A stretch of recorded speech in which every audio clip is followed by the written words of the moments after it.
잘 진행되는 것 같았던 해공 사업은 시험 평가 과정에서 벽에 부딪혔습니다. 2016년 시험 당시 MQM-100T를 마음속 표적 5개 중에서 2개를 요격하는 데 그치면서 당초 계획보다 개발 기간이 크게 지연되는 일이 벌어졌기 때문인데요. 이전까지 해공의 시험 평가는 굉장히 순조롭게 진행되고 있었습니다. ADD는 과거 홍상화 대잠 유도탄을 개발하는 과정에서 낮은 신뢰성으로 많은 비판을 받았습니다. 또 개발 중 발사 시험 횟수가 너무 부족하다는 지적을 받아 시험 횟수를 크게 늘렸는데요. 2013년부터 시작된 다양한 발사 테스트는 2015년까지 총 22회 동안 성공적으로 실시됐습니다. 그래서 이때까지만 해도 ADD의 연구진과 LIG 넥스원의 기술진들은 해공의 개발이 2016년쯤 마무리되고 2017년부터 추도 생산이 가능할 것이라 기대하고 있었습니다. 하지만 해상 요격 테스트에서 발생한 문제를 해결하지 못하면서 해공 발사 사업은 무려 2년이나 지연되게 되는데요. 문제는 시스케밍 미사일 요격 능력이었습니다. 당시 해공은 중고도 이상의 표적은 정확히 적추했으나 고도 10m 이하에서 저고도로 접근하는 모의대함 미사일을 제대로 요격하지 못했습니다. 이는 해면 간섭파 때문에 발생한 클러터를 제대로 처리하지 못했기 때문입니다. 해면 간섭파는 전파가 해수면과 충돌하면서 발생한 왜곡된 파장으로 레이더의 모작동을 불러옵니다. 탐지해야 할 비행체의 해면 간섭파가 충돌하면서 탐지 대상이 여럿이 되는 다중 경로 현상이 일어나거나 실체가 없는 잔상인 클러터에 파묻혀 제대로 탐지되지 않는 일이 발생하는데요. 이렇게 되면 비행체가 함정에 도달하기 전까지 이를 묘격하는 것은 불가능해집니다. 물론 우리 연구진도 이를 잘 알고 있었기에 나름대로 다중 경로 현상에 대응한 신호 처리 알고리즘을 해공에 적용했습니다. 하지만 해상 시험장의 복잡한 해수면 상황과 파도 변화에 따른 복잡한 변화가 예상보다 심했습니다. 이는 굉장히 심각한 문제였는데요. 해공이 상대해야 할 차세대 대함 미사일들이 해수면에 낮게 비행하면서 해면 간섭파를 적극 활용하는 시스케밍 방식을 채용하고 있기 때문입니다. LRASM과 같이 더 빠르고 또 낮게 비행하는 무기들을 상대하기 위해서는 반드시 이 문제를 해결해야만 했는데요. 그래서 ADD와 LIG 넥스원은 해면 간섭파 문제의 해결을 위해 컴퓨터 시뮬레이션을 통해 다양한 환경 변수를 확인하고 이에 맞춰 해공을 개량해 나갔습니다. 미사일 신호 처리 체계, 표적 접근 알고리즘, 전파 신관 작동 체계 등을 개선했고 문제가 됐던 다중 경로 이슈도 해결됐습니다. 2018년 총 10발의 시험 발사가 이루어진 해공은 그중 9발미 목표를 격추하며 명중률 90%를 달성했습니다. 해군이 요구한 시험 발사 횟수가 5발이었다는 점을 고려하면 얼마나 철저한 검증이 이루어졌는지를 알 수 있습니다. 해공은 현재 본격적인 양산과 전력화가 이루어지고 있습니다. 이렇게 완성된 해공은 아음석 항공기, 드론과 같은 저속의 비행체를 상대로 최대 20km까지 요격이 가능합니다. 또 시뮬레이션을 통해 음속의 2배 이상으로 비행하는 초음속 표적을 격추할 수 있다는 것도 입증되었는데요. 현재 본격적인 양산 진행 중이며 올해부터 대구급 호위함, 천왕봉급 상륙함 이외에 기뢰부사람과 보급함 등의 다양한 20여 척에 차례로 탑재되고 있습니다. 해공의 발당 가격은 10억 원 수준으로 동급 의미 국제함대공 미사일인 램 블록 11보다 가격이 50% 정도 저렴합니다. 그런데 성능은 오히려 훨씬 좋습니다. 해공은 천마부터 쓰인 지향섬 탄두를 채용해 신뢰성과 고기동성을 한 번에 확보했는데요. 해공의 주요 경쟁 상대인 RIM-7B 시스페로나 RIM-116 램의 최대 기동성은 20G임에 반해 해공은 약 10km 거리에서는 50G급 기동력을 갖고 15km 정도에서도 30G급의 고기동성을 발휘해 충분히 썬번이나 야운트와 같은 12G 회피 기동을 수행하는 초음속 대함 미사일도 묘격할 수 있습니다. 이런 해공의 성능을 군 관계자들은 생각보다 너무 잘 만들어서 해군이 당황했을 정도라고 전했는데요. 하지만 해공의 개발이 완료되자 국내 언론에서 매우 강력한 비판이 쏟아졌습니다. 한 언론에서는 해군이 대공방어를 포기했냐라는 논조에 굉장히 강력한 비판 보도를 내놓기도 했습니다. 그렇다면 일각에서 그토록 주장하는 무엇이 문제였을까요? 먼저 앞서 말씀드린 90%의 명중률에 대한 의혹이 제기됐습니다. 해군이 요격한 10발의 표적 중 7발이 시스케밍 미사일의 기준인 15m 이하가 아닌 30m 미상에서 비행해 시스케밍 대응 시험이 제대로 이루어지지 않았으며 속도 역시 마하 0.5에 불과해 마음속 미사일의 평균 비행 속도는 마하 0.8에서 0.9에 크게 못 미쳤다는 겁니다. 게다가 가장 중요한 초음속 미사일 요격은 단 한 번의 시뮬레이션으로 대체했으니 이게 어디 믿을 수 있는 일이냐는 겁니다. 이런 비판은 충분히 합리적인 말입니다. 이 비판만 놓고 본다면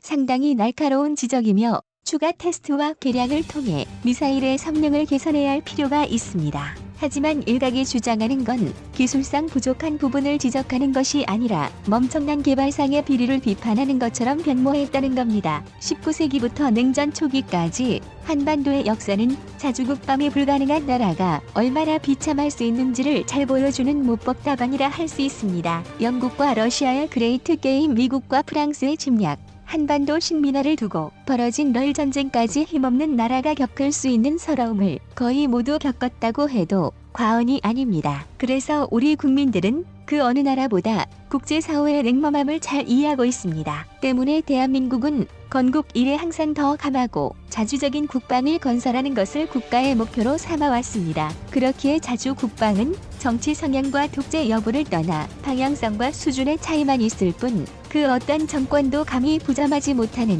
절대 명제입니다. 그래서일까요? 대한민국의 자주 국방 역량은 항상은 아니더라도 꾸준히 발전해왔습니다. 수십 년간의 성과를 쌓아놓고 보니 자국산 소총도 없던 나라가 이제는 항공모함과 탄도미사일에 대해 논할 정도가 됐습니다. 이렇게 너무 큰 성공이 쌈이다 보니 큰 성과들조차 하찮게 보게 되는 경우도 있습니다. 바로 해공에 대한 논란이 그런 밤중입니다. 이번 해공의 논란을 보도한 언론은 해공의 성능이 동급의 미국과 중국의 최신 미사일에 턱없이 부족하다며 함대공 장비로 해공만을 장비한 호위함들의 생존성이 심각히 떨어질 것이라는 우려를 내놨는데요. 시험평가에 대한 비판을 종합해보면 결국 국산 미사일이 현대전에 부합하지 않는다는 이야기입니다. 결국 우리 것이 부족하니 성능이 좋은 외국산을 사자는 이야기인 것입니다. 그러나 그럴듯해 보이는 이야기는 우리 만보에 그리 도움이 되지 않는 이야기입니다. 우리의 해공을 대체할 수 있는 더 나은 무기체계는 미국의 RIM-162,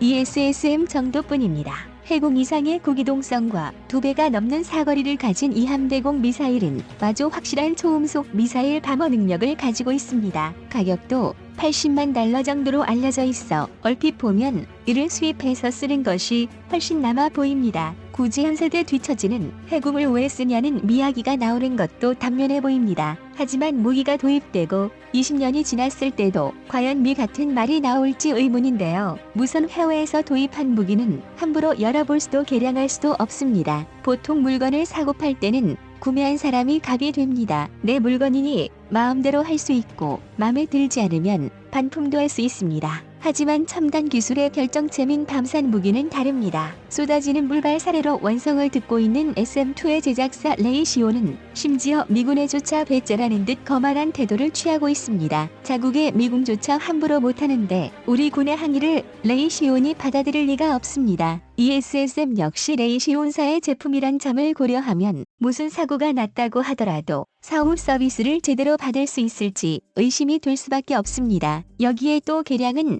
말할 것도 없습니다. CIWS2의 개발 사유가 터무니없는 개량 비용 때문이었다는 점만 보더라도 모든 것이 설명됩니다. 누군가는 라이선스를 통한 기술 습득을 말합니다. 하지만 그것도 그리 싸지가 않습니다. 2012년 일본은 ESSM의 라이선스 생산을 위해 2억 1천만 달러 하나로 2,400억 원을 들였습니다. 일단 이라미 선수 생산비만으로도 해군의 개발비는 50개 뛰어넘습니다. 그런데 여기에 또 원재 조사의 함정이 숨어 있습니다. 엄청난 라이선스 비용을 들며 만들어봐야 결국 핵심 기술은 기밀이고 개량 시점이 되면 또 다른 새로운 계약을 맺어야 합니다. 즉 임영삼을 시청하시는 분들의 피 같은 세금이 무의미하게 해외로 유출된다는 것입니다. 반면 해공은 얼마든지 언제든지 개량이 가능하며 아무 걱정 없이 생산할 수 있습니다.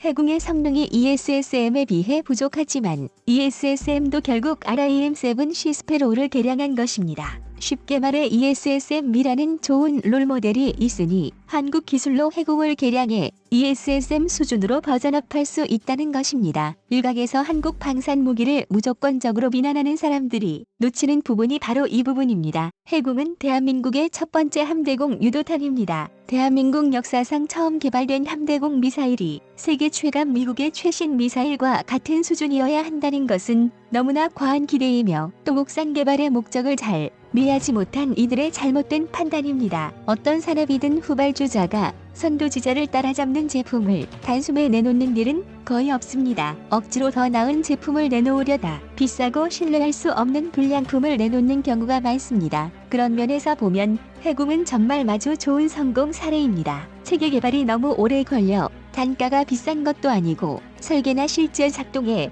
치명적인 문제가 있는 것도 아닙니다. 그렇다고 성능이 부족한 것은 더더욱 아닙니다. 현재 해공의 성능은 미국의 RIM-7을 상회하며 현대전장에서 쓸 수 있는 개함 항공무기라는 모든 요구 조건을 정확히 충족했습니다. 또 ESSM의 모체가 된 RIM-7을 타깃으로 만들어졌기 때문에 ESSM급으로 개량 역시 얼마든지 가능합니다. 그리고 무엇보다도 미 모든 것이 우리 국민과 기업의 손으로 자유롭게 만들어진다는 점이 중요합니다. 문제가 있으면 바로 고칠 수 있고 성능이 부족하면 바로 개선할 수 있게 됐습니다. 또한 수량이 부족하면 더 만들면 되고 팔고 싶으면 팔 수 있습니다. 외산 무기처럼 발사가 안 된다고 언제 올지 모를 외국인을 기다리며 전전긍긍 하지 않아도 되고 전쟁이 났는데 미사일이 부족하다고 쩔쩔맬 필요도 없습니다. 미처럼 방산 시장에서는 꿈같은 일들을 우리 대한민국이 해공으로 이룩한 것입니다. 이 모든 것이 우리 손으로 만든 우리 무기이기 때문에 가능한 일입니다. 2021년 6월 우리 군은 함대공 유도탄 II 사업을 진행하고 있습니다. 문제가 정말 많았던 SM-2 미사일을 대체할 수 있는 SM-6급 함대공 미사일을 곧 개발이 완료될 LSM을 개량한 함대공 미사일로 대체하려는 사업인데요. 탄도탄 방어 능력 BMD까지 갖추어 모든 종류의 함대공 임무를 수행할 수 있는 만능 미사일이 될 예정입니다.